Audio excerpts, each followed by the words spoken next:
Welcome back. This is episode 4 of the OutLawds Podcast. We are cultivating masculinity in a changing world. Today, we have our guest, Adam Green, on the podcast. Howdy. Adam is an ultramarathon athlete, adventure athlete, traveler. He's also a husband and a father, a new father. Yeah. So we wanted Adam on the podcast today to discuss this topic with the panel. The panel today is myself, Reese, and Marcus. So Marcus was on the last podcast, the last couple of podcasts when we were going into the election and immigration, and he's going to be more of a regular now on the podcast. So if you want an introduction to Marcus, go back, listen to that.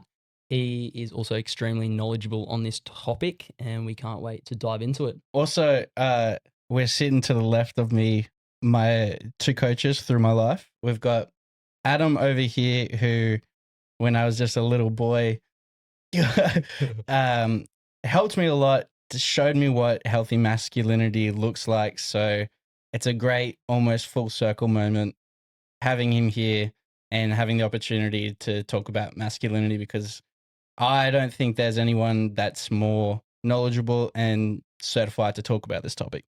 Appreciate it. Jeez. Yeah, Big I love boots. it. To start off with, what would you define masculinity as in 2025? We'll start with you. What does that kind of depict for you? Dropping the hammer straight away. What is it? I think the year doesn't really define what masculinity is. It's always been, well, in my mind and a lot of people's minds, it's not just a thing where someone is, aggressive or assertive or dominant or tough and big. It's someone that holds their virtues and morals highly and they don't bend to them. I think it's a man, or masculinity in itself is someone who, at the core of it, takes responsibility.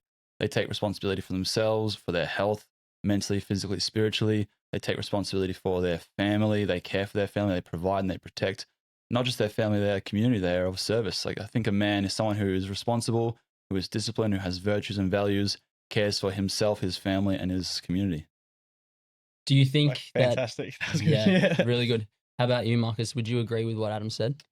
Yeah, 100%. I think responsibility is probably the key word there, and an element of self-sufficiency as well.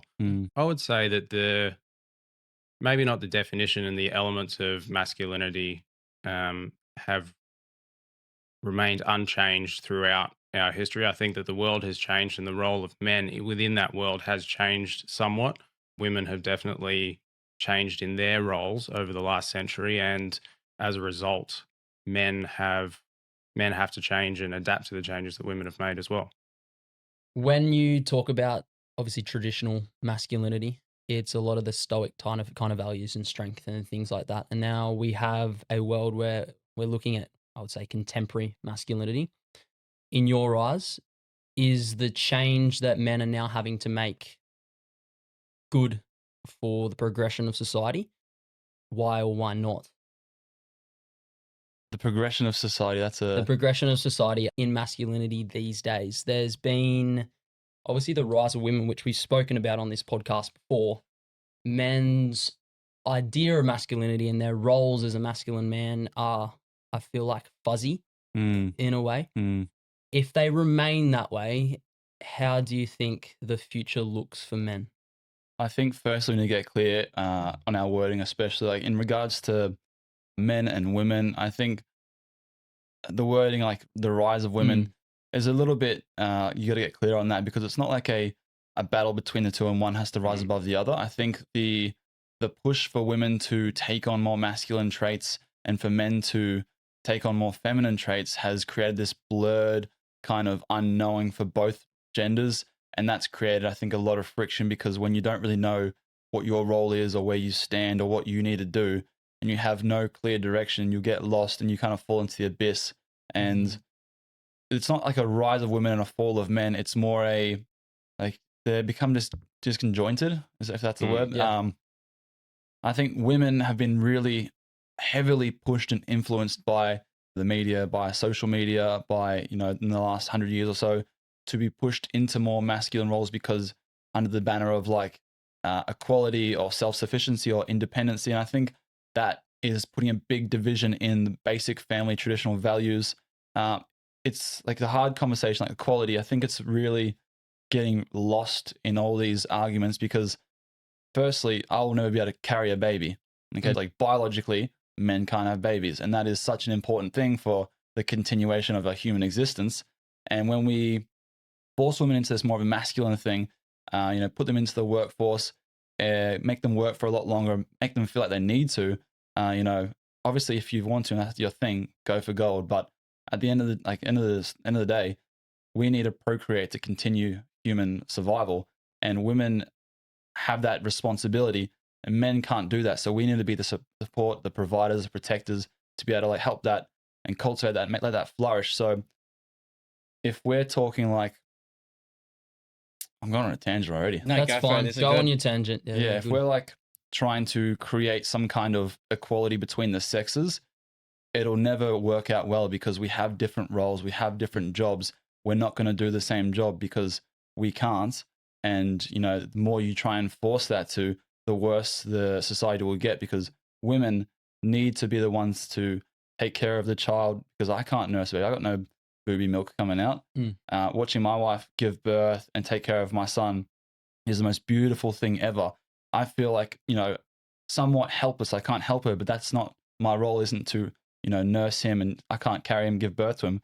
Obviously, now that he's born, I can help out as much as I can, but I need to be the one to go and provide to bring in an income so that she can feel safe under a roof, with a bed, with electricity, with food. She needs to be at home taken care of so she can look after him and raise him, with our own values and our beliefs so that we don't have to go push him into some system that we don't know who's raising him so that she can get back to work. Because at the end of the day, my wife's main goal in life, her biggest passion is to be a good mother.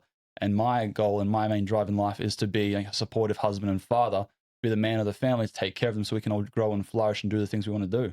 I don't even know what the question was, but I just wanted to say that's good. That was a beautiful tangent and a beautiful... And my older sister, you've met her, that she's the same. That her number one thing that she wants to do is be a good mother.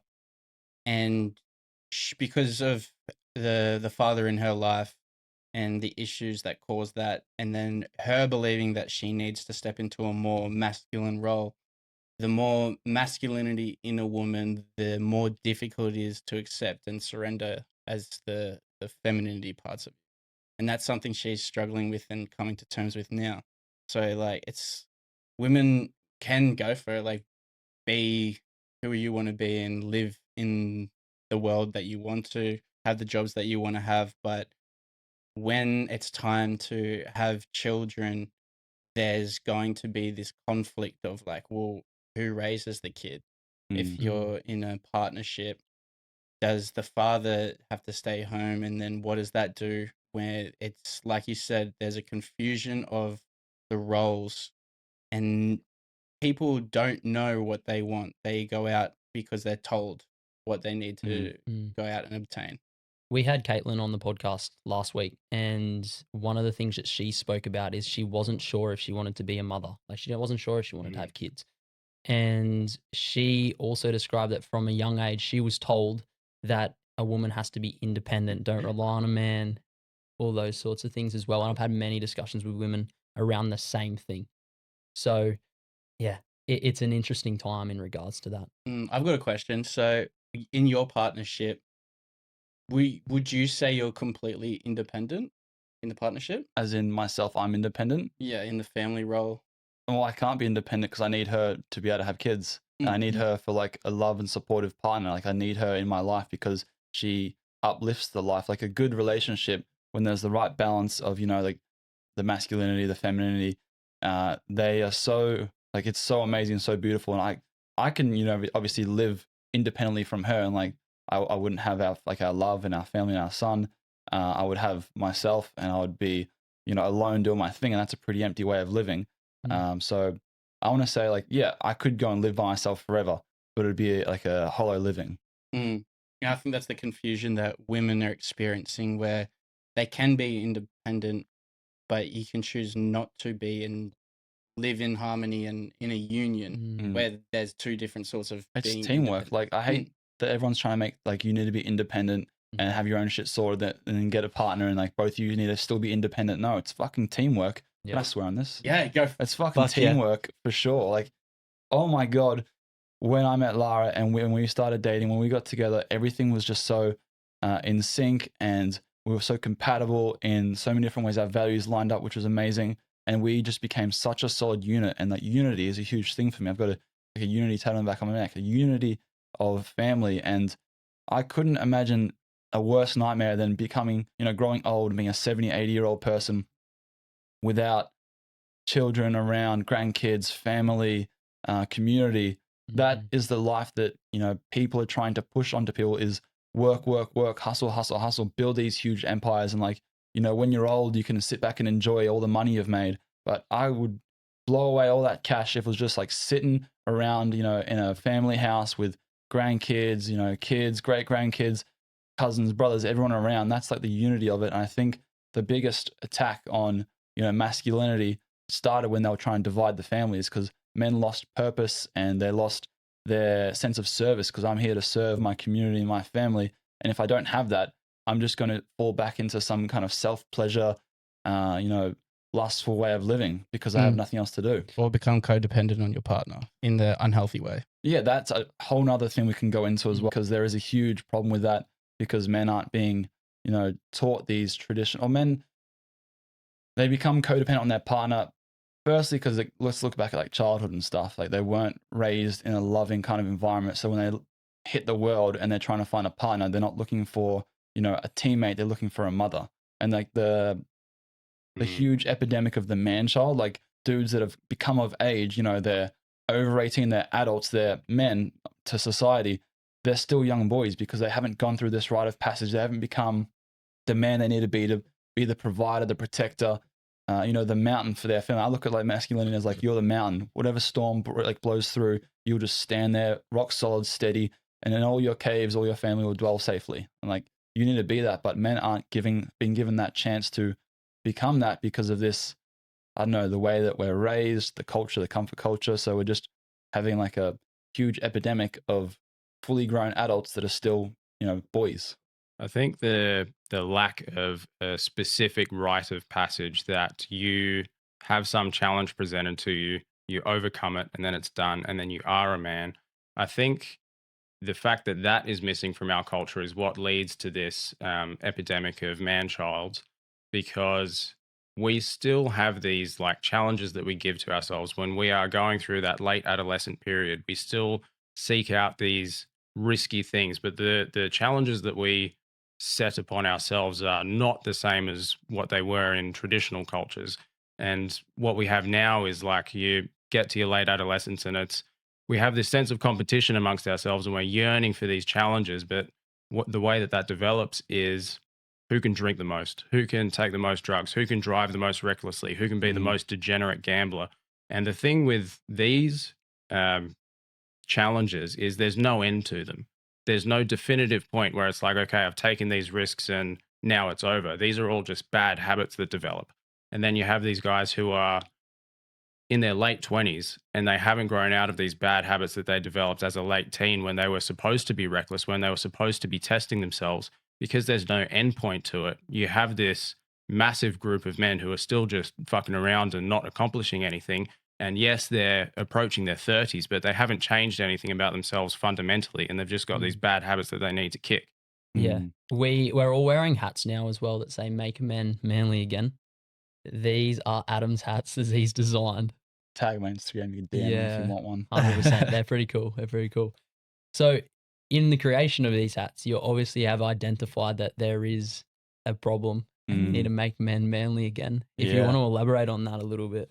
I think so many people when I first posted this were, reacted positively. There was a few that, messaged back with negative reactions. And I think with one simple conversation, we can, get rid of that kind of, or we can make clear what I'm talking about when I say make men manly again, because then I'll open up the case of like, okay, if you look at manly men and like great leaders of the time across history, just look at great leaders of the time that are men, and you say, are they manly? And if you say like, oh yeah, they were, I guess they were leaders. They took responsibility.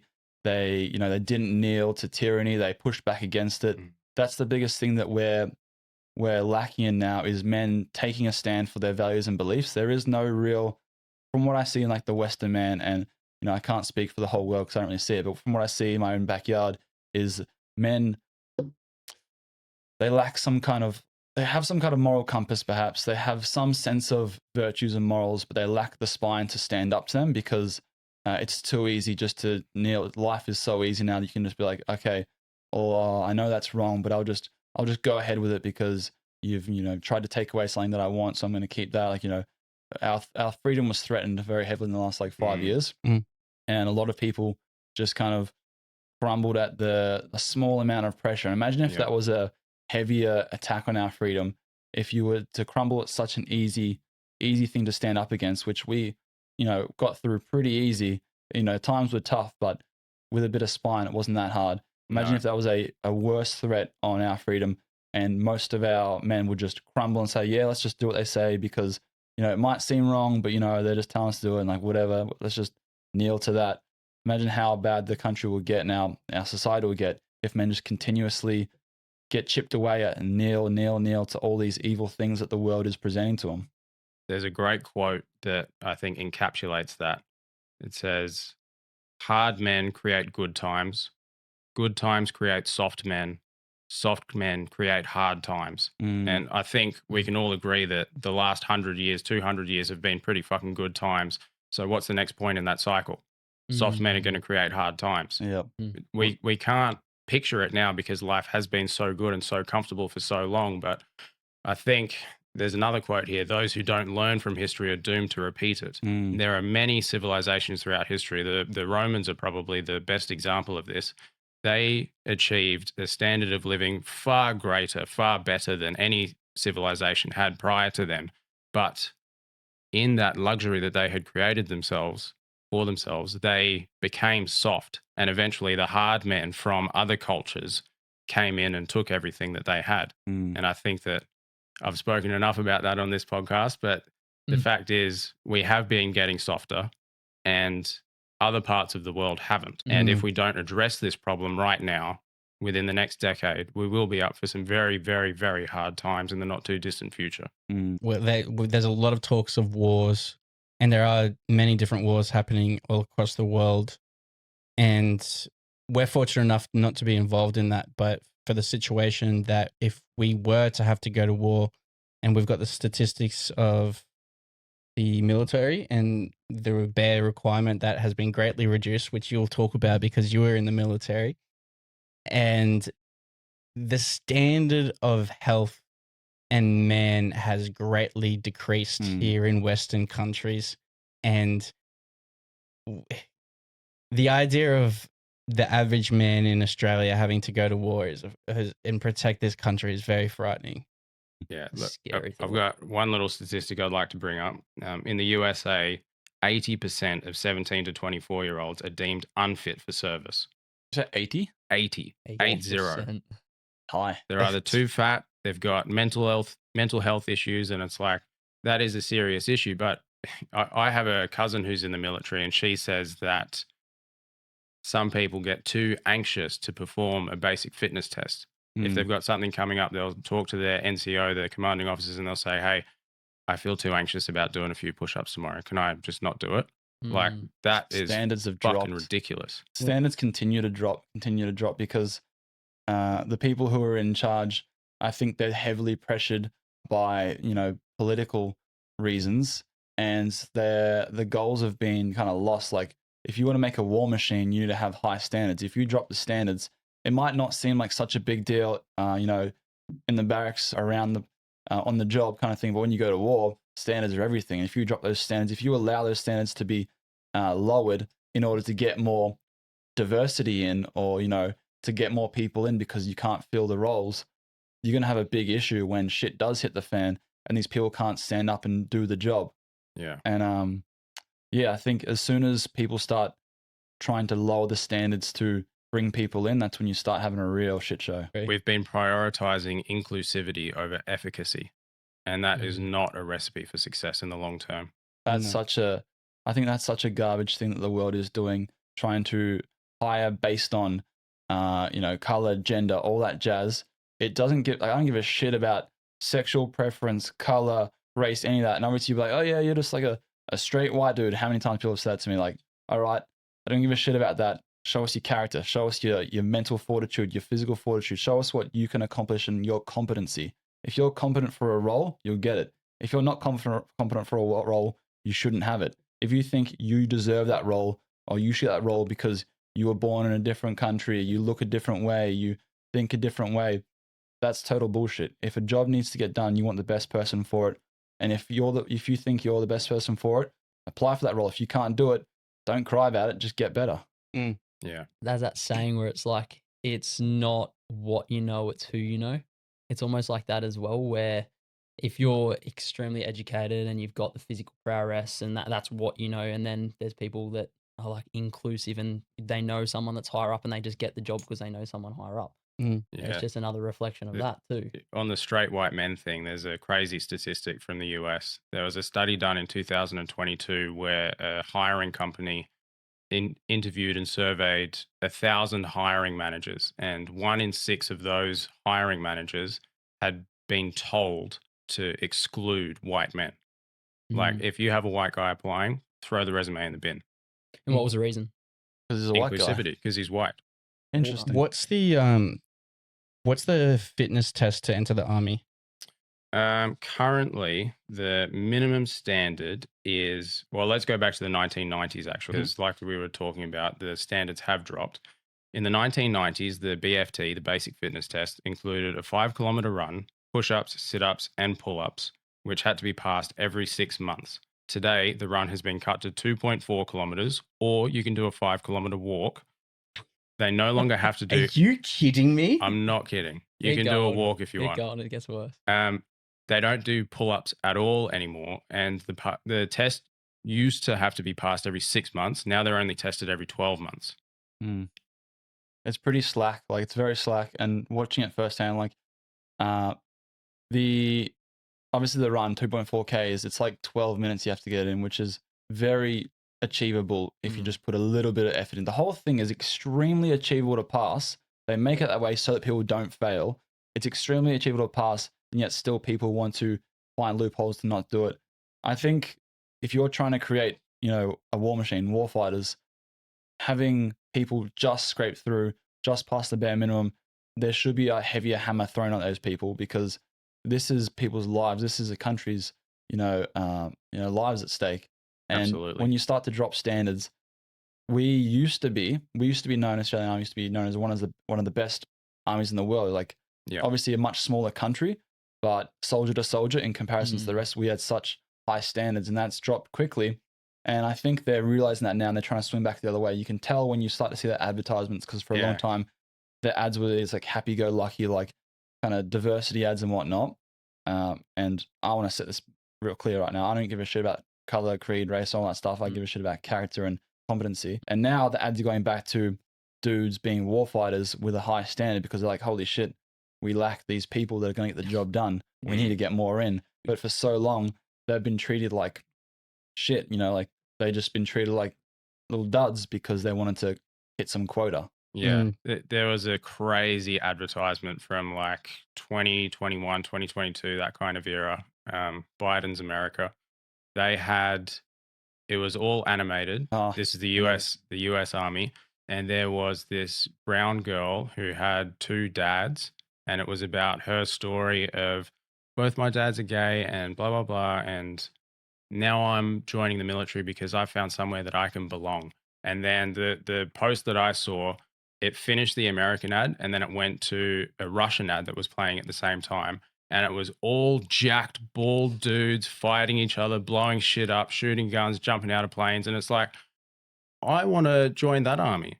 I don't want to play around in this one where it's like everybody's happy and nice little graphics. And like Adam said, I don't care if somebody does have 2 fathers. I don't care if they're a homosexual themselves. But when you're talking about people whose job it is to be capable killers, you need to be emphasizing certain aspects of human nature that weren't present in the American ad, and they were present in the Russian ad.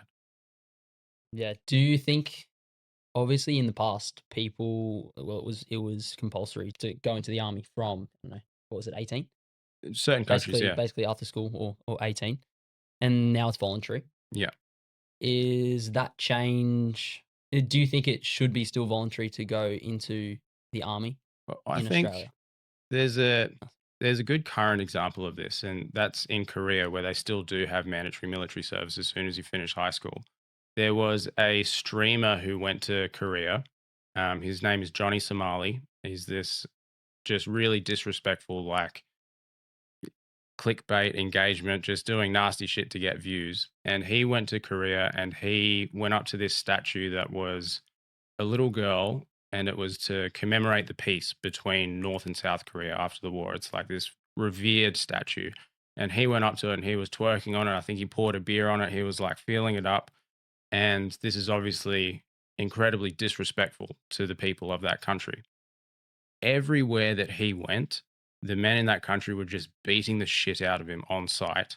And eventually he had to, like, he got hospitalized, he got arrested, and eventually he filmed an apology to the people of Korea. He said, "What I did was wrong.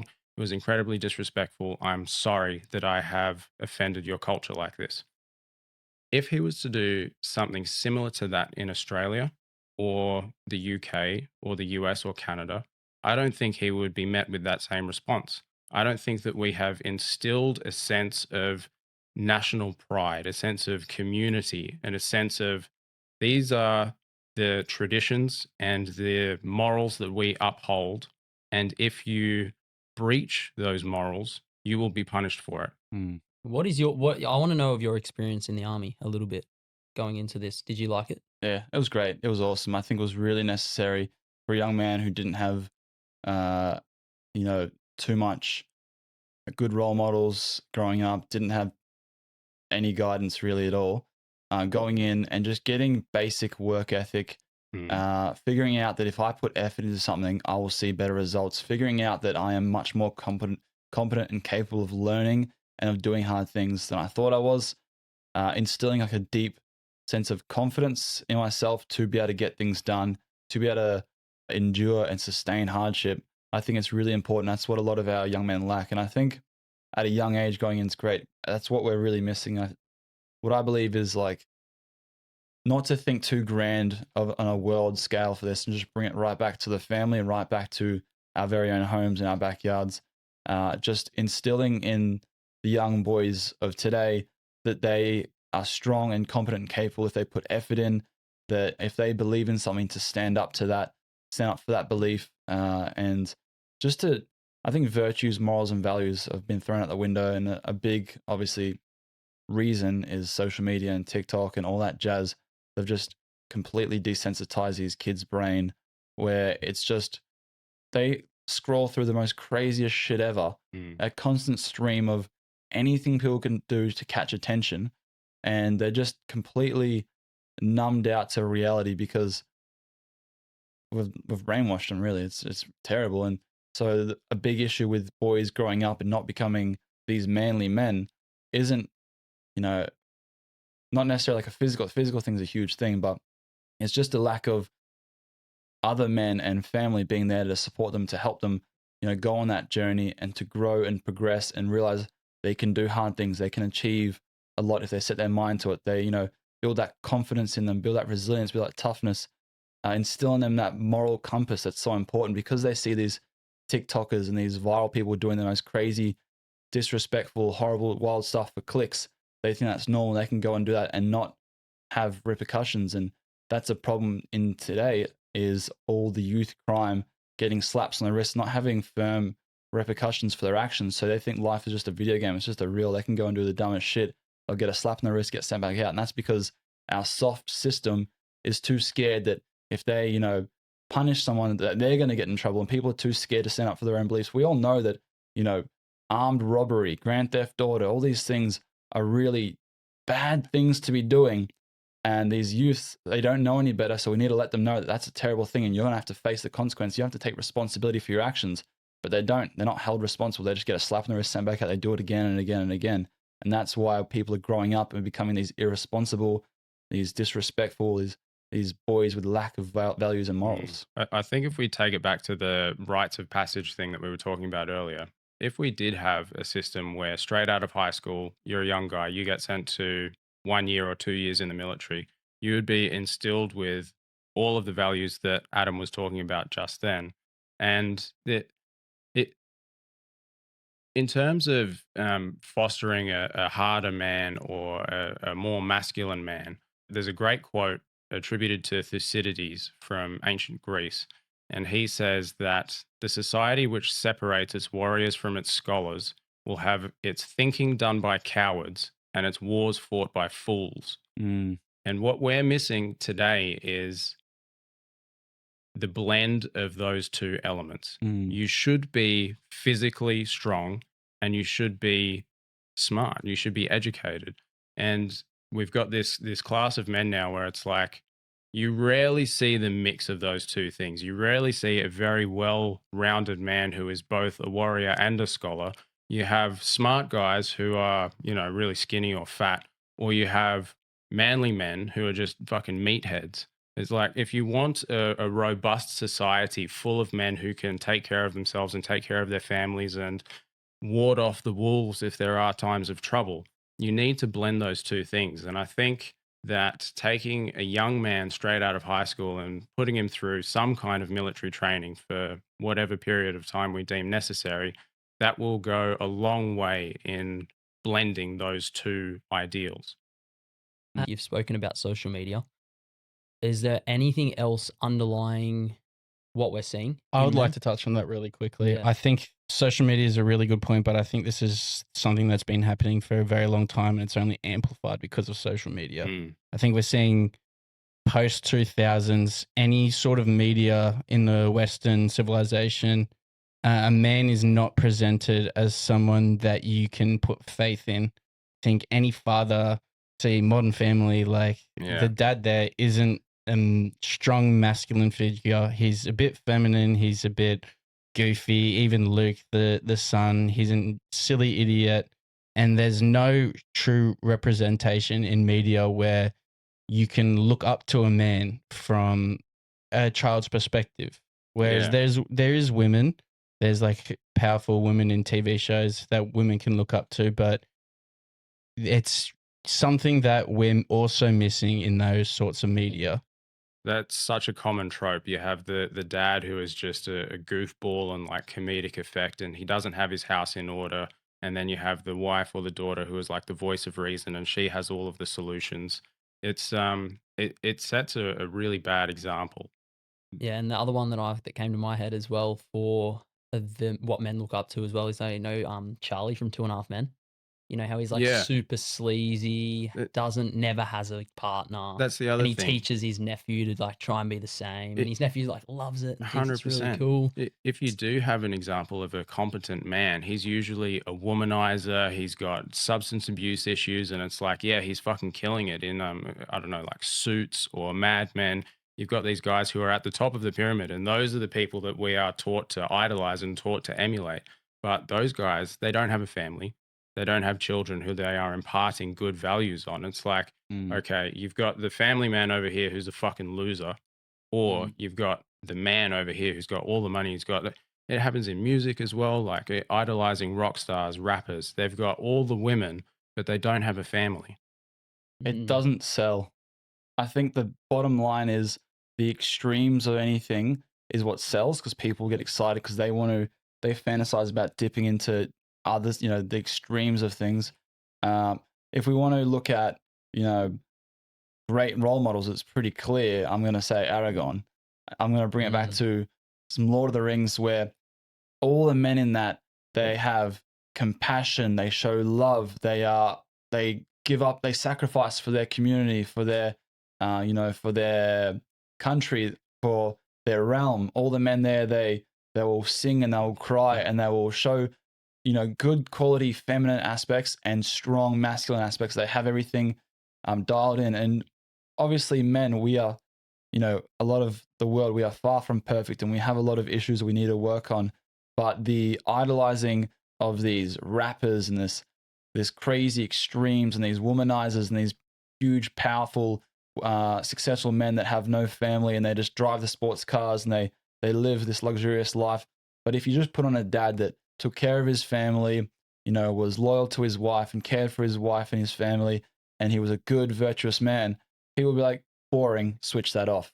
I want to see more of that in the world, but it is hard to sell that. So that's why they don't do it. And they want to create this disruption of the family because that just creates what they want in their system. I don't know that it is a hard sell because if you look at the Lord of the Rings, that's like people put that on a pedestal as the book trilogy, the movie trilogy. It's the epitome of entertainment. I don't know a single guy who watches that and says, "No, that was fucking boring." I know heaps of dudes that haven't seen it, and that's a problem. That is a problem. In our little echo chamber, we all love it, but a lot of the men and a lot of the world don't know it, and things aren't written like that these days. Yeah, that's the thing. It's a story. It was written in what, the 30s? It was, yeah, through the 30s, finished like the 60s, 70s. There you go. Like we need to keep making this type of media where men can look up to it and say, that is a well-rounded man who has his house in order, he's got his priorities in order, he's got morals, and I want to be like that.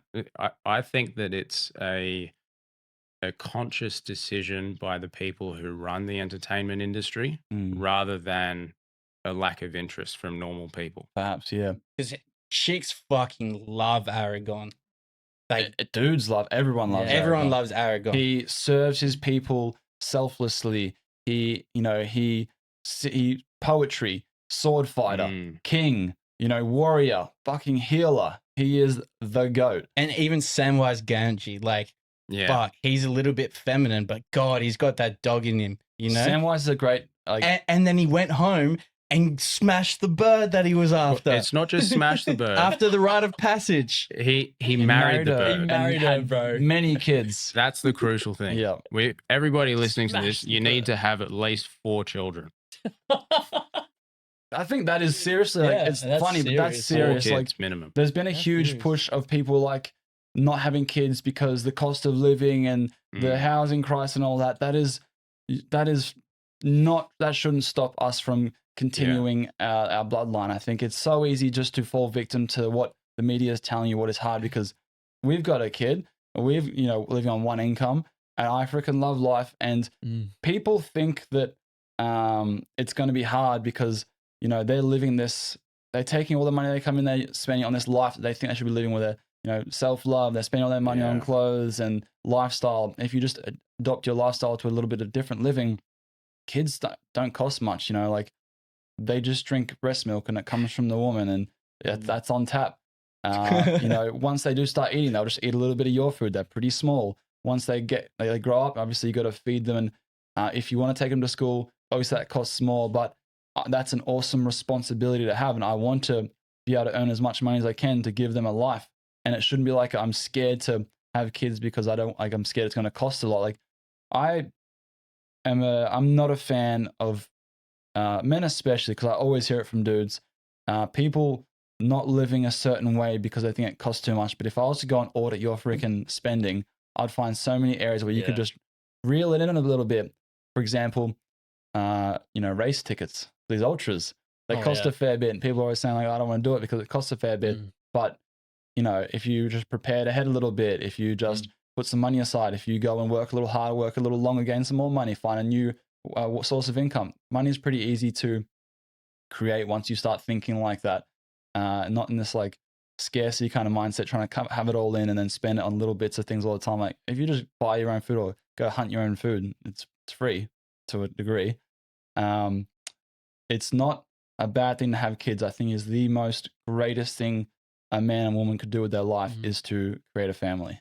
It's become a really low priority for young people, which is a shame. If you look at the average age that people are getting married and the average age that people are having kids, it keeps getting pushed back and pushed back and pushed back.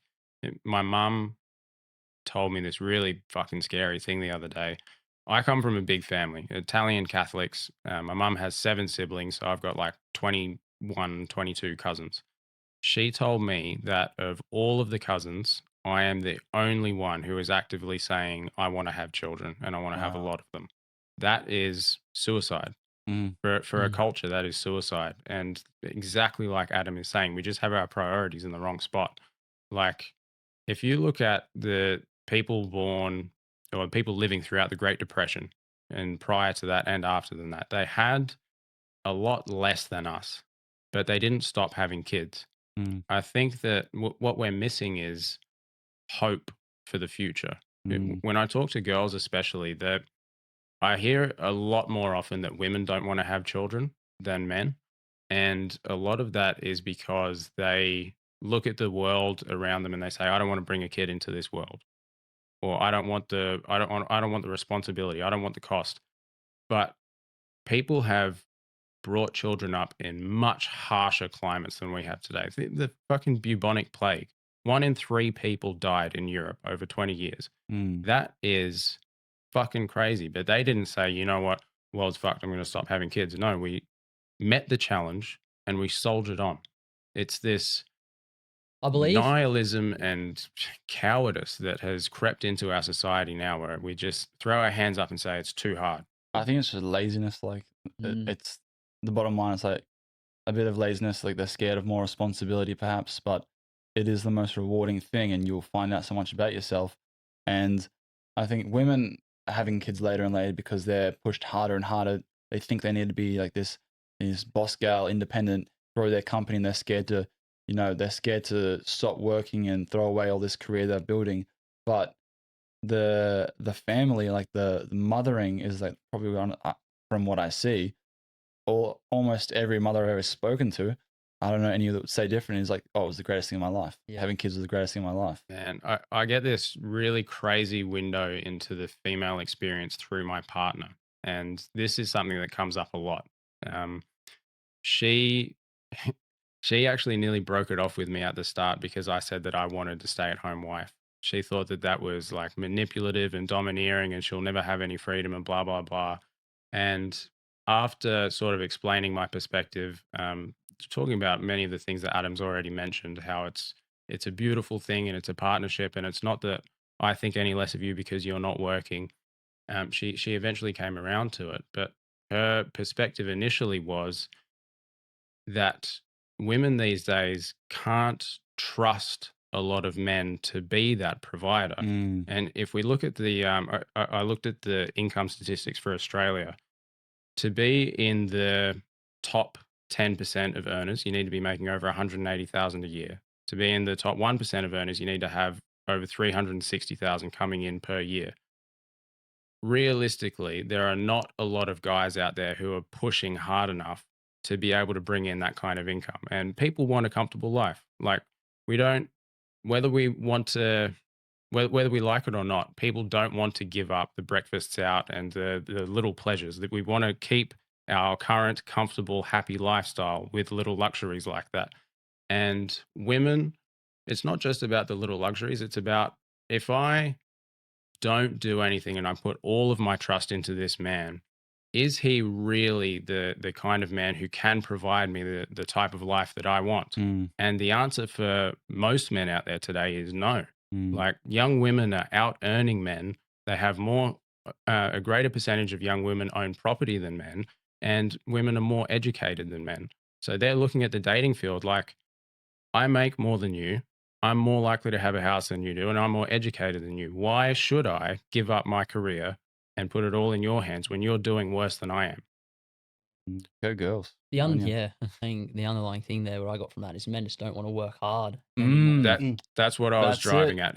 I'm not trying to say go girls and like you guys should take over. It's like, young men need to step the fuck up. We've been presented with a challenge, and there's a lot of guys out there who will listen to red pill wankers with a podcast not too dissimilar to this one, who just think that by virtue of me being a man and me having testicles, the woman should just submit to me because of that. And I should be the provider, and I should do this and I should do that. If you're not capable of it, you shouldn't be trying to make your woman come down to meet your level. You should be rising to be the kind of man that they can put their trust into. And I don't think that many men realize how much work is going to go into that. Like I said, it's the top 10%, the top 1%. Like, mathematically, not every guy is going to be able to achieve that. So instead of trying to bring women down, you should either be bringing yourself up to meet that standard, or you should say, hey, I know that throughout history, men have been the sole providers, but in this day and age where the cost of living is so fucking crazy, maybe the role of a man is not necessarily to be the sole provider, but to be part of a team. And overall, I think being a man doesn't necessarily mean it's going to be like, it's not easy. Like working hard's not easy, right? Like getting up, going to the gym, building your business, doing all those things isn't easy, but a lot of men want it to be easy. Yeah. And I think they just don't understand that the magnetism that you get from working hard is what attracts a woman. It's not, you know, I just deserve this kind of thing. So Yeah. I think that's the main thing that I was looking at. And like physiology wise, what is happening as well, if we talk about like the drop in testosterone levels, well, that's an issue as well in drive and motivation. 100%. That's where it comes from too, is we're seeing this drastic drop in testosterone levels in men. And, you know, there's not you can see why men aren't working hard as a result of that. Right? It's all tied together. Like the drop of testosterone, the drop of this vigor, this vitality, this fight in men causes them to become a bit lazier, softer. They still have this sense of entitlement that men from the past have created, that, all right, men are the providers. Like, you know, we're going to go out and work and you stay home and look after the kids. They have that vision in their mind, but they're not willing to put in the work and do the self-reflection and be like, okay, well, I actually am not that guy. I can't provide that yet. If I work hard and, you know, work towards and do the hard yards, I can. But dudes are lazy and, you know, to a degree entitled. You know, I don't want to speak for every man, but a lot of fellas are very lazy these days, and they see all these 7-second videos on their phone of dudes crushing it and think, yeah, I want to do that.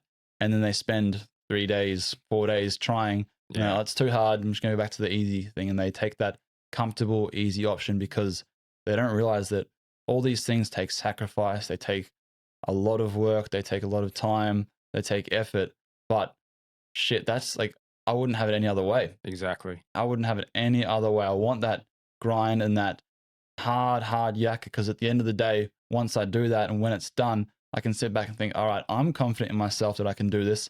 And if I'm confident in myself, my woman's going to see that and she's going to be confident in me. And then she's going to surrender and be able to be this, you know, soft, loving, nurturing mother and not have to stress, because the last thing I want is my wife stressing and feeling anxious and then, you know, worrying and not getting sleep at night. Obviously, she's not getting much sleep right now with a newborn, but I don't want to put any more stress on her at all. I want her to feel as comfortable and free to be able to raise our children, because we want a fair few, and I don't want her to stress about that at all.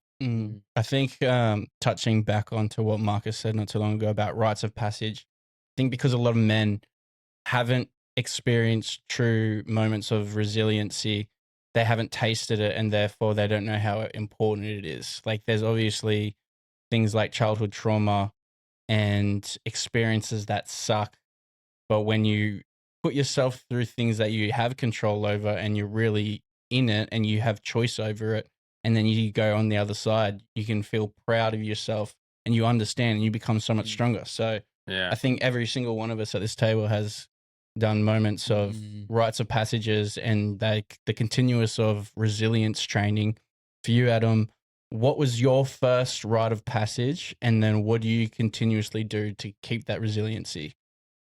I think the army was definitely like off the bat, like leaving high school and going straight into the army, like 2 weeks after turning 18, packed my bag and left. And that was, you know, the last time I'd ever lived at home, the last time I ever had, you know,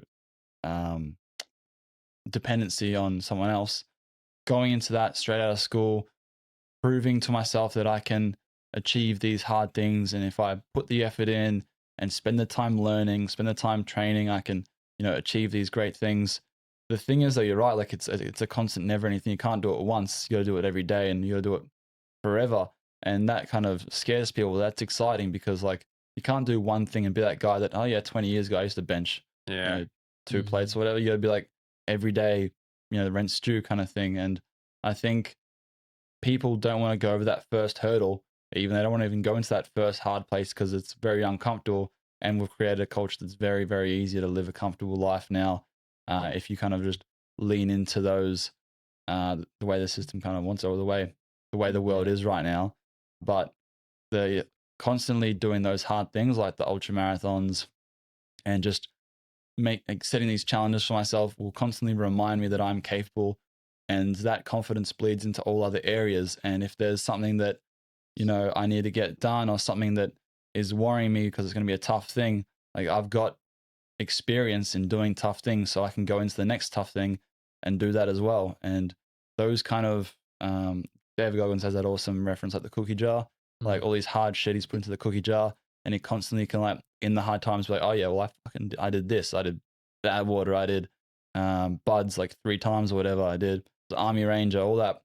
And you can constantly pull from these hard things, and you build momentum, like you said, like that drive and that continuation, that momentum it gives you when you continue to do these hard things.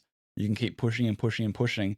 Now, like the ordinary, like hard things that normal people think are hard, you just breeze through, and it creates this momentum. So I think guys need to have more of that out the blocks, like early childhood, where more competition, less of this, everyone gets an award, no roughhousing at school. Like, they need to be confronted with these harsh realities of life and competition and brutality, and they need to have the feeling of losing, the feeling of winning from an early age, because it builds that confidence in them to take on the next challenge. But we've dampened the entire childhood experience for these boys, because they say these masculine traits that kids display in school, like aggressiveness and competitiveness, they're not nurtured and cultivated, they're shunned, and you need to sit still and be a good boy. So they don't have this inner masculine traits built up in them. They have them repressed and made to feel shame for it. So as they progress, they can't be this like assertive, aggressive dude, because there's times that you need assertiveness and aggressiveness to go after your goals. It's aggressiveness shouldn't be linked with violence and whatnot. It should be linked with vigor and passion, and they just shun them from an early age. So as they grow up, they don't have that same kind of drive. And I'm very thankful to be able to have that experience where they cultivated aggressiveness, assertiveness, competitiveness, this drive in me that could then bounce over to the next role, the next role, the next role, the next challenge. And that's something we're definitely missing. I think the important thing about the Army being the first one is that you weren't alone. You had other men with you. And there's the phrase iron sharpens iron. And as a man, it's important to be around other men that are achieving similar or greater things to you. I think if you're hanging around people that smoke weed all the time, drink, get fucked up, it's you're leveling down to them. Whereas if like the brotherhood, the first time I entered the brotherhood, or running communities, at the time, every single person around me was more successful and rising to talents that I at the time didn't think was possible for myself. And you keep hanging around these people, you keep doing these challenges, and eventually you'll rise up and you'll become someone that someone can look up to or build inspiration from. So I think these, like me and you, when we did our hike together, like that sucked. That was horrible. But myself and Adam did this nature hike. The first thing out of the bat, we saw a wasp nest. Hornet's nest. A hornet's nest. I saw it with my face. Yeah. Headbutted it by accident. The thing we yelled and we screamed and we chased, like we ran through it. Yeah. And it was these healthy masculine activities that men aren't doing. And when we finished that, like a day later when we came down, and we'll quiet because we're fucking over it, but you get back, you get home, and you go, fuck, that was sick. Coolest story, hey? Yeah. And we have these cool stories now to tell like our kids and our friends. I think the stories is a massive one. Like having the cool stories of all the hard shit that you've done that you can pass on to your own children. Like, I think that's one of the meaning of life, right? Dad law. It's so cool. Dad law. I just want to circle back quickly to what we're talking about with school related stuff. And so my mum, she was telling me a story the other day she's a primary school teacher.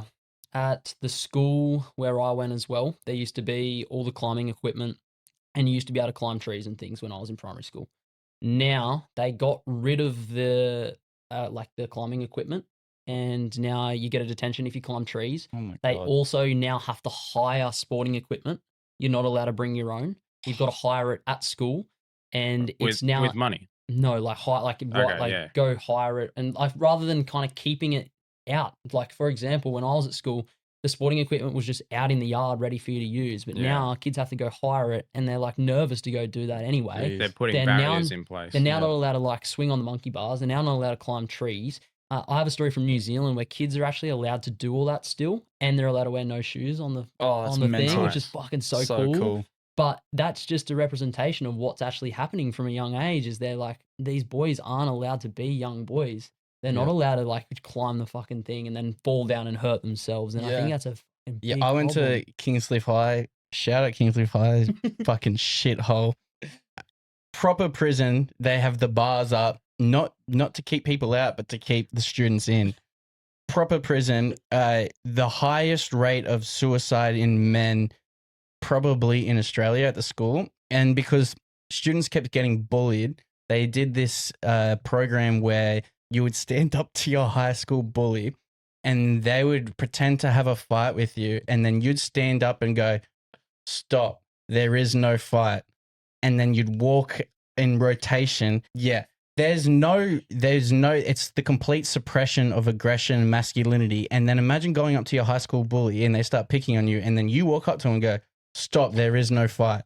You're getting pushed over. That's 100%. That's the delusional thing. Yeah, it's not addressing the serious issues that men don't have a place to be healthy and aggressive because it was a proper prison. You couldn't even go run out, so everyone was just sitting together.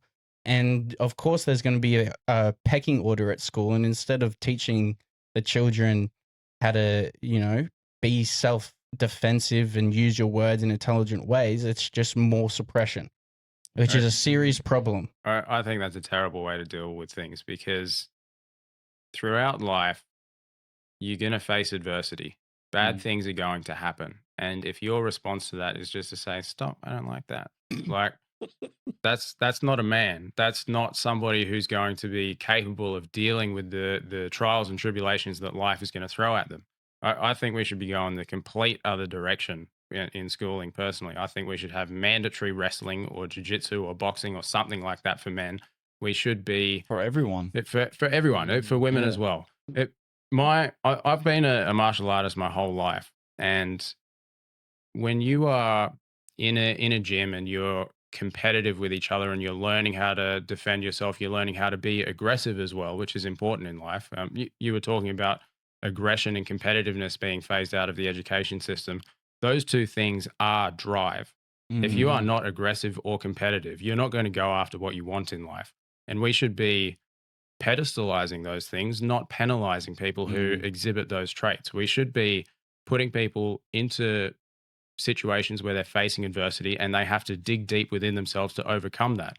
And if you are, I don't know, let's say you're at school and you're wrestling somebody and you lose, great, you're learning humility. Yeah. If you're at school and you're wrestling someone and you win, fuck, you feel like the man. Like that, you have this dual nature of you are having instances where you can be proud of yourself and instances where it's like, man, he got me, I fucked up. And now I need to work on things so that doesn't happen again. And the respect that is shown after that is important. Yes. Yeah. They handshake, hug, oh, you got me there. That was a good one. Or I'll get you next time. Or like, yeah, you did really well. You almost got me. There's that. Yeah. The barrier between friend and enemy is crossed and removed after an exhibition like that. Yeah.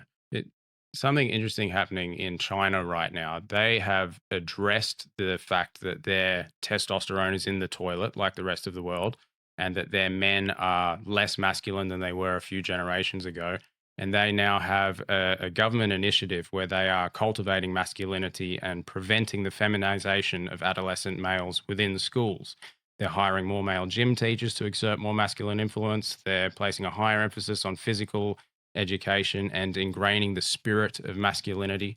And let's be realistic about this. China is our chief rival right now, if you're looking at it in geopolitical terms. If we extrapolate this out 50 or 100 years from now, where they have a culture where they are emphasizing the importance of masculine traits, and we are consistently constraining our young men and making no effort to change this, there's going to be a time where we are challenged and we're just going to get fucking steamrolled.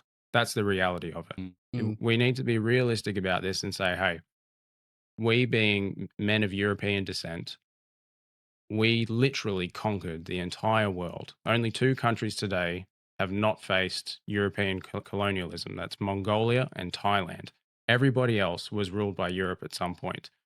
We are fundamentally different men now to the men who literally sailed for 9 months without seeing land, ended up in some foreign place where they're being smashed by mosquitoes. It's hot. There's so many harsh animals and people there, and they overcame all of those challenges. We are now in a position of weakness like we have never been before. And if anybody speaks out against that and says we need to change, we need to become more masculine, we need to be stronger, it's demonized. That's just not a recipe for success in the long term. Yeah, it's definitely very obvious that we are falling behind these other countries. And I think all we need to do is just, again, as I keep kind of going back to, is just go back to the kids and the family and the home, having the healthy masculine father around. I think we need to stop pushing so far. I think we've come to a point in, like, as a society where we continue to try and get further and further away of the natural way of life. And I think if we can just cultivate men to be men and women to be women, and not in some kind of like put in your place kind of way, we have natural traits that we both, there is outliers obviously, and I understand that there's people who are born a little bit different, they have chemical differences, they kind of live a different way, but as a whole, generally, we need to help cultivate and give love into the parts of men that want to be men. We'll cultivate the masculine traits of drive, competitiveness. We need to instill in that responsibility, that respect, that discipline. And with women, we need to cultivate the loving, the caring, the nurturer that women are, and we need to help bring that up, because if we work as a team to kind of bring everyone up and live in accordance with how they really feel they should be living, it's going to be a much better place. We're not going to have these repressed people that are upset because they've been pushed into a way that's very blurred and different to what it should be. All these men are unhappy because they lack purpose, they lack this masculine feeling, they feel feminized because that's what we've been doing for years and years and years. And all these women, they feel burnt out, they feel exhausted, they feel scared for the future because they're constantly pushed into these ways that they think that equality in this, feminism movement is making men and women go and do the same thing. And that's not how we're going to do it, because women are on, this 28-day cycle of hormones and emotions. Men's on a 24-hour. We get up, we have this surge of energy, this crazy rage of passion and drive, and we go and get stuff done. We go home, we go to sleep. Women can't do that same kind of thing on a daily basis because they have these waves, they're different cycles. They need to be, living in accordance with their cycle. And our cycle is 24 hours, theirs is 28 days. And we can't keep trying to force women to live in this 24-hour cycle. And we can't keep forcing men to suppress this like drive and this energy that we have to try and fit into their box of, it's very blurred. This masculine and feminine is blurred. They just want everyone to be this kind of blob of not feminine and not masculine. And that's when everyone gets so depressed, because their natural way of being is being suppressed, and they just have no purpose, no direction. They feel lost because they're not being, the world isn't cultivating that within them. And if we can just do that with more people, like, okay, we need to live in accordance with nature, and men, naturally, we want to protect, to provide, to be of service, and women naturally want to nurture and love and care for. And the more we move away from that, the worse it's getting. Really well said. We're at the highest rates of usage for antidepressants and anti-anxiety medications, and that's just a band-aid to put up with the fact that we're not living in accordance with our natural rhythms and our natural roles. We're trying to go against nature and then patch it up with a fucking pill. Yeah. It's not going to work. More and more interventions isn't going to be the way. The less interventions we have, the more we can let nature flow and do its natural course, the healthier and happier we'll be. The less we can, spend time behind a computer, sitting at a desk, the more we can be outside moving our body. It's tricky because the world we've created needs a shit ton of these drones to sit behind computers. When I say drone, I mean people, to sit behind these computers and live on this 8-hour workday that wasn't created by nature. It was created by fucking people that wanted to create productive people. They're like, all right, we'll do this 8-hour workday, 5 days a week, and get 2 days to just go do what you want. Obviously, that is a big system that we can't really fight in one lifetime. But having more of a way where people can live more in accordance with nature, to spend more time with family and community, more time outside, more time using their body, just living healthily, less interventions with medical. The amount of medical interventions is wild. And if you wanted to heal a person, it's not give them more and more and more, pseudoscience, not pseudoscience, like made up things, these chemical things. It's to remove as much as you can of the interference that society has created in the last 200 years and let them live more in accordance with how biologically we've been made. And it's a fight we're doing. Oh yeah. Yeah. Prevention first. Yes. I want to touch on very quickly while we were talking about healthy masculine competition. Myself and Reese have decided that we've signed up for an amateur boxing match Mhm. against each other. Oh, I yeah. have zero experience in boxing or any type of martial arts or anything like that. I decided to do this. I don't know. We we're kind of just talking about it, but I also treat a pro boxer, and like I've been super motivated seeing her up there, and I was like, "Fuck, it'd be really cool to get into it." And I must just say, from the first week of training, I am so much more aggressive just in general, like, but in a good, healthy way, like assertiveness, I would say, probably in other areas of life, from just getting into some competitive type martial arts training. And I'm locked in. I love it. Yeah, I've been waking up angry as. Yeah. Maybe we need to talk about that, man. Are you okay? I'm waking up angry. Yeah. Driven Driven and angry. Yeah. Like a good angry. Like Okay. I would say it's aggressive, but it's Yeah. also like it does come across a bit direct. Man, I go the other way with it. If I haven't trained for a while because of an injury or because I've got to work too much and just life gets in the way sometimes, I notice that I am super crabby and just short temper and pissed off. It's like I need that release of 4 or 5 times a week I'm going in a gym and I'm got dudes trying to knock my head off. Like that, the feeling of peace that I have when I'm driving home after a hard sparring session is like nothing else. There is nothing that compares to the just zen, still state that I achieve after being, redlining it for the last hour and a half and fucking Fuck yeah. driving. That's because it's the fire within you, the masculine fire within you needs that outlet. And 100%. we need more men to realize that. And I think it's cool to see like a slow uptick in the last, like, I don't know, 20 years. I actually not too sure. I feel like there's been a big uptick in my own echo chamber. It could just be what I'm seeing, but people taking health and fitness and training more seriously. It's an amazing outlet that I think men especially need. We need this outlet because we have these, we have testosterone in our fucking blood that courses through us and makes us want to conquer and fight and, drive after our goals. It makes us want to explore the continents. It makes us want to go out and do these crazy things.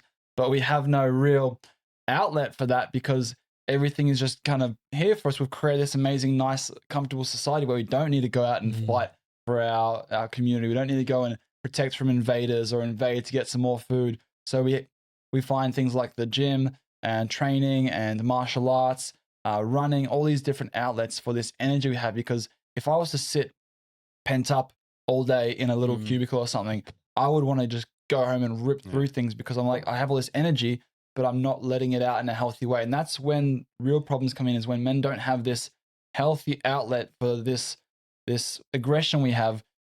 Men go home and beat their wives. They go home and they take huge risks. They gamble and they drink and they try and find all these unhealthy outlets. Because as men, there's a great book called Wild at Heart by John Eldridge. It talks about the men need beauty, purpose, and danger. Beauty or booty? Beauty. Beautiful beauty. Both. Bro. Yeah. We need both. Beauty in all sense, like I find beauty in nature and in obviously my wife, the most beautiful woman ever in the world.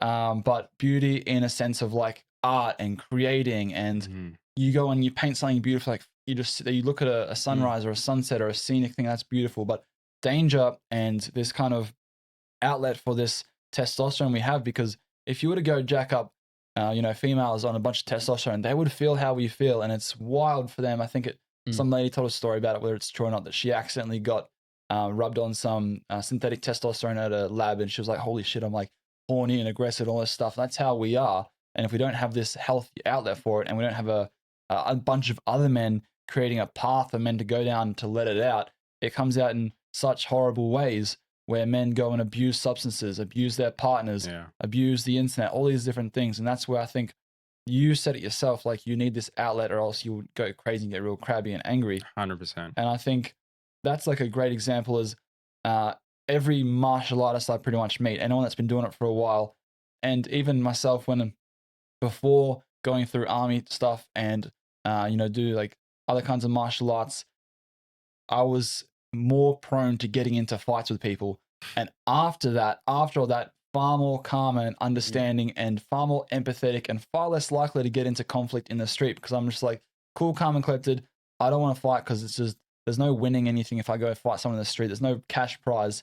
But if something were to happen, I am understanding that, I can handle myself to a degree.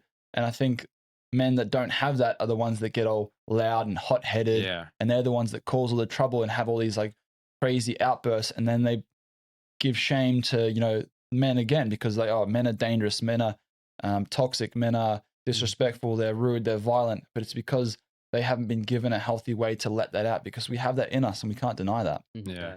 A lot of men don't know what they're missing.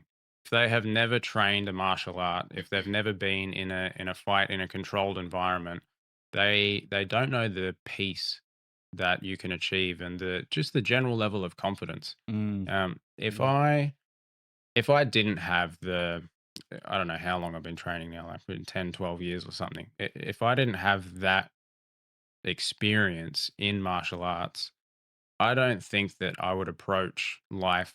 Well, I know I wouldn't approach life as confidently as I do now. I have been an unconfident man and I have been a confident man.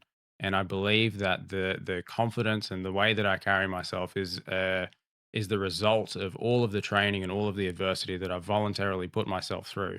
And there is a massive cohort of men out there who have never really tested themselves, don't know what it's like to be under pressure, don't know what it's like to feel helpless when there's some dude who's 30 kilos heavier than you, he's lying on top of you. It's like, I can't get this cunt off me. It's like you learn something about yourself in that moment. It's like, okay, I can quit and just give up my neck and allow him to choke me, and then this will all be over. Or I can dig deep, I can fight as hard as I possibly can to get myself out of this. And every time that you do try your absolute hardest, you steel your resolve and try your best to get out of that bad situation, even if it's not successful, the experience of forcing yourself to act against your fear and take the hard road, and even though it's going to be worse for yourself in the short term, every time you do something like that, the rest of your life gets easier. The greatest moments in my life have come from the hardest moments. I've come out of some seriously dark places within races. Yeah. And I've come out the other side of it, and it's like you live a whole life in a day. That's like a quote from ultra running. It's like you feel like you live life in a day, because you go through these peaks and troughs of emotion, from feeling so happy to feeling fucking sad, and then you just having a cry. You have a little cry to yourself out there because you're fucking in so much pain, but then you come out the other side of it and you're just so proud of yourself, and you find I finish a big run like that. Every time I finish a race, there's like this, like you spoke about, this level of peace. Like this level of peace that I've just achieved something that, 10-year-old, 12-year-old me never probably thought was possible. And the more that men can do that and be role models and show that these are the things that you can do if you put your mind to it and you work hard, that's what the world needs more of. I guess that's why we're doing the boxing match. Yeah. And that's another thing. I think it's like for us, I would love to make it a charity type event where we can use it as a way to demonstrate, healthy competition and healthy masculinity in men and in friends too. Yeah. It's not like we're enemies. No, we're good friends. We're going to be enemies for the time that we're in the ring and probably in the lead up. But we're going in with the full intention of knocking each other out, and that'll be turned off. Like the friendship parts will be turned off when we're in there, and then we'll hug it out afterwards. Yeah, exactly. But we're fully going in with the intention. It's not going to be a friendly bout, and it's important for us as well because we've got the competition aspect of it. Dom's a freak athlete, and he's trains harder than anyone I know. So that's his pride and mine. I've trained martial arts, and I don't want to be the guy that gets knocked out by someone who's just started. Like there's pride on the line, and we're both going in with healthy egos. And at the end of the day, we'll acknowledge that the other one was better, but that competition and pride in ourselves is what's leading us to want to, and will excel so much because of the competition parts of it. Yeah. Like if it was just me and him, just like even if we didn't even know each other, Nah, exactly. the fact that we do and there's the It competition, makes it even worse. yeah, that there's going to be that it amps Makes it it up. better. Makes it better. Yeah. Yeah, it makes it better. Exactly. Yeah. You both have to rise to the occasion. And, Exactly. I would like to set a challenge to every man who is listening to this podcast right now. Every single one of you should have an amateur fight of some doctrine, whether it's jiu-jitsu, whether it's boxing, whether it's Muay Thai. Choose whatever martial art is best suited to you. If you like throwing hands, if you want to knock someone out, choose Muay Thai. If you like the grappling aspect of it for some reason, then choose jiu-jitsu. I like pajamas, bro, you know? Yeah. I just like wearing pajamas and I like- wrestling. Like sweaty blokes I do. rubbing up against them. I think Anyway, that's great. I think that every single man listening to this should have one fight in their life. You will learn so much about yourself, and the confidence that you achieve from that match will carry through with you for the rest of your life, and you'll be a better man for it. Mm. I love it. I think that's why people in races and they sign up for an ultra, they set that time because it's you want to achieve it, but it's also setting this competition with yourself that I'm going to train hard because I want this rather than just finish it. And I think that is important. I don't know many people that have set the time and actually achieved the time, especially for first race, other than Never, bro. Adam and Dom over here. Nah, for my first You race, I did UTA definitely. when you didn't train. Yeah, I just signed up 12 days out of some shit. And I was like, I didn't have it. That's the best and most enjoyable race I've ever had in a way because it was the first time I'd never put a significant pressure on myself to perform. And then I performed. And that was super interesting. So I've got a contrast. Like I put heaps of pressure on myself and performed before, but then I've not put pressure on myself and performed as well. So there's like two sides of that. But you also had the And confidence wow. that you could, Oh. you've done it before. Yeah, I went in feeling so fresh. And I think the way that I approached that day, like emotionally, it was a day where I was like, I'm gonna go out there and see what happens. I'm gonna dig to the point where, you know, I want to get to the depths and dark depths of myself to see where I can get to. And it's still a hard fucking day. There's nothing like what Thailand was, but it was still a hard day. But yeah, I absolutely love the experience and I will do more and we will all do more because And touching on that as well, the final point that I had written up was talking about the dog inside. And I don't think everyone's got it. And it's shaped from numerous experiences in one's life of resiliency. And it's just such a character definition. Like you've either got it or you don't. And when those hard times come, the dog comes out. And it's something that is such an important trait in men of when things hit the fucking fan, if you can switch something on inside of you and it doesn't matter what it is, you just get it done.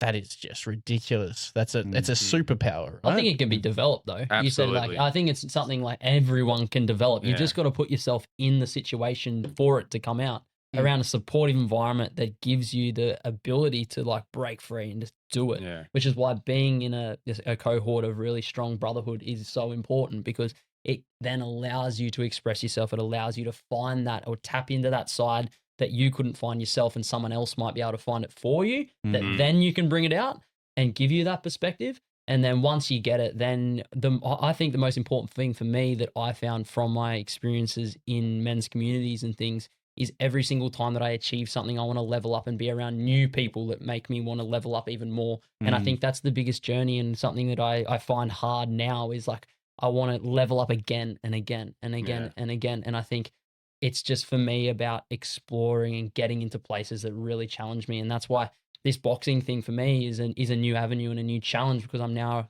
around a world champion and world champion coaches, not you, but in the gym, I mean, I'm around world champions and world champion coaches and they are fucking for the first time in a long time, there's people that are better than me at some sport.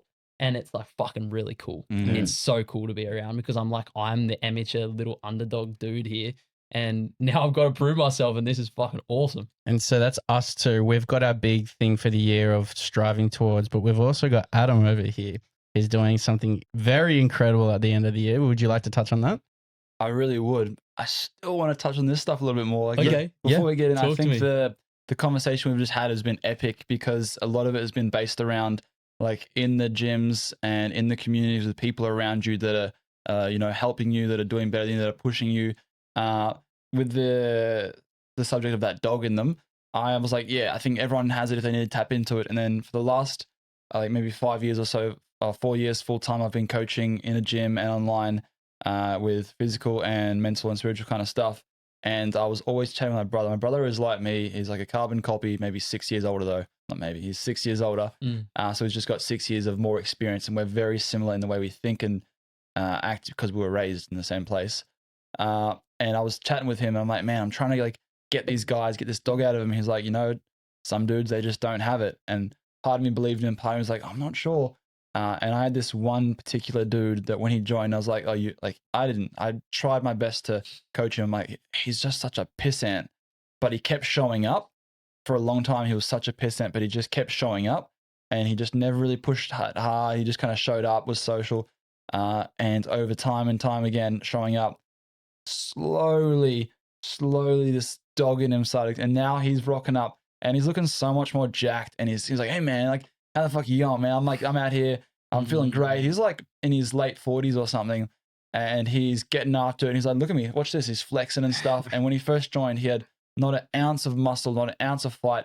When he tried to push a little bit, would come out, and now he's pushing hard. And I think, yeah, maybe everyone does have that dog in them. They just need the time and the people around them. That's the best thing about communities, and especially like gyms and fight gyms where it's a community-based gym. Because men especially, we need to be called out for our shit over and over again. You can't live in your own little lone wolf, isolated place and think that you're the man, because I guarantee you go into a place with that kind of attitude and they'll knock it right off you and be like, oh, like you think you're like the just tough guy here, but you've been punching this boxing bag for it. Wait till someone starts throwing hands back at you. We need to be held accountable all the time. We need good, loving, supporting friends who are going to be there to be like, hey man, I think you're full of shit right here. Hey man, like you have so much more to give and you're wasting that. We need some strong, firm accountability. That's the thing that men need. But yeah, that's all I can say about that. I'll go back to the exactly what Adam was saying. It's habit based. Being a bitch is a habit. Quitting is a habit. But if you are in an environment where you are tested again and again and again and again, and you have guys who really have your back, who are telling you, look, you can fucking give more. I know you can. That builds a different kind of a habit. And every time that you push a little bit harder, you realize you have a little bit more in the tank. That develops a much better habit. And over time, you will see that dog come out of you. The dog absolutely can be developed, and the dog needs to be developed. I love it. Well, as we were touching on is your, I believe you were touching on the miler that he's running at the end of the year, 160 miles would be crazy. Next time. 160 kilometers through the snowy mountains of Australia. You're going to be the first on this table to do it. Heck yeah, baby. Which is super cool. I'm super keen. I am so stoked. I've done 200s there now at Cozzy, a couple of other hundreds in other places. So I think it's time to push now to the next level. My last 100K, I finished it with so much still in the tank, and I was like, I just need more. I wish I could have kept going.